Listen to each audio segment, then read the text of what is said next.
Hi, I'm Jean Edelman. For decades, I've been a student of the healing arts: Reiki, traditional Chinese medicine, homeopathy, acupuncture, plant-based, and macrobiotic cooking. Join me on this journey and hear my word of the week. Great to be with you this week. This week, I want to ask the question, why do we fuss at each other? I actually had started my own self study when a friend brought the subject up. He was curious why people, when they were on vacation in a beautiful setting, why were they fussing at each other? Here are a few reasons that I've come up with, something to think about. Number one is maybe we don't feel well. When we don't feel well, we feel helpless and out of control. This is prime time to fuss at those around us. But what we can do is listen to our body. We can be preventative with our health, pay attention to the symptoms because our body is always talking to us. And so when we don't feel well, we need to be able to communicate that to others and our family and those around us because you know what? They can help. The second thought I had was maybe we made a decision that did not work out and we're mad at ourselves and we're taking it out on our partner or others. I have done this many times. When do we do something? We know it's not right. We made the mistake. We're trying to fix it and we're just fussing at others because we're really just mad and upset with ourselves. So we just need to pay attention because everyone around us, if we just talk to them about what we did, I'll bet they could help us come up with a solution. The third thought of why we fuss with each other is there's fear. Maybe there's fear of aging. There's fear of our health. There's fear of change. Whatever the fear is, it can creep in slowly. We all live with fears. But as the years move on and our health changes, these thoughts, they sit with us. And anything can be the trigger to make us lash out. So we need to be in check with ourselves. What is triggering this reaction? The fourth thought is grief and loss. We have all experienced grief. We have all had loss. Maybe we're grieving the loss of our youth. Maybe we're grieving the loss of a loved one. Maybe we're grieving the loss and the changes in our life. But we need to manage this differently. We need to keep it in check. And when we are about to lash, let's see what it is truly that we are feeling. Now, a thought that we probably think all the time is our partner's not paying attention. They don't hear us.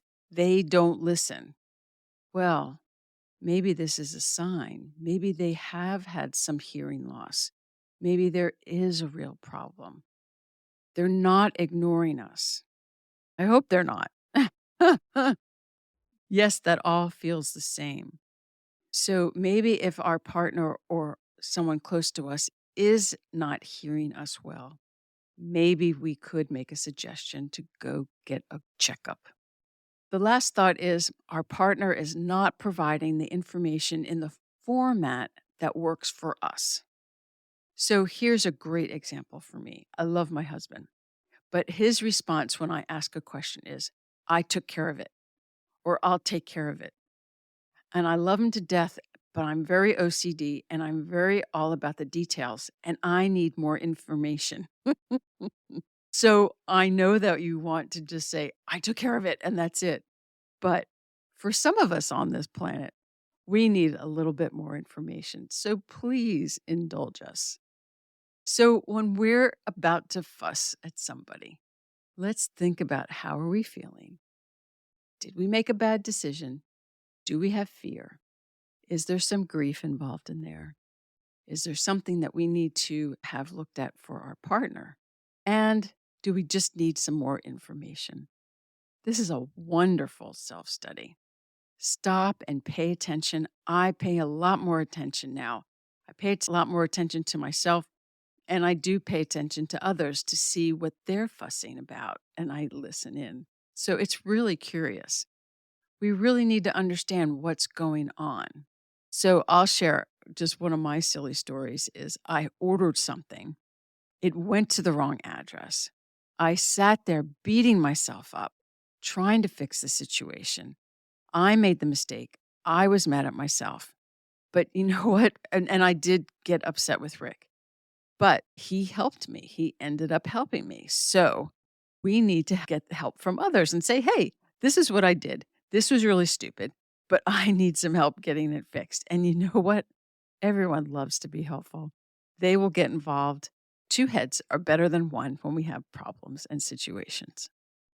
So, my action item of the week is stop, check in. What's really, really going on? Can we verbalize our struggle? Can others help us? Can we get more perspective that would help us see the bigger picture? So, my word of the week is fuss. The F is for feelings. We all have them. We need to examine ourselves and the words that are being spit out of our mouths when we are fussy. Because you know what? We're not going to feel any better if we hurt someone's feelings. So we need to be checked in with our feelings before we lash out. The U is for understanding, being able to explain our feelings and our emotions. This enables others to understand what we're going through. It doesn't make it right to cast blame or make others around us miserable. Self awareness and talking always helps. First S is for safe, because when we're sharing our feelings and emotions, we need to feel safe and heard. And the people closest to us need to be able to see that we're struggling, we're suffering, we're hurting. There is something going on. And they need to not take it personally and help us verbalize what it is that's happening. The other S is for serenity, because being perfectly calm with no worries is actually a goal. And it is possible if we constantly check in with ourselves. If we can be sincere with ourselves, honest, true, and real, we can create a more balanced day. We won't beat up on ourselves when we make our silly mistakes. We can see ourselves just as the humans that we are, and we can love and learn from all of our daily mistakes. Let's just make the mistakes, let's learn, and let's move on. Have a great week, everyone.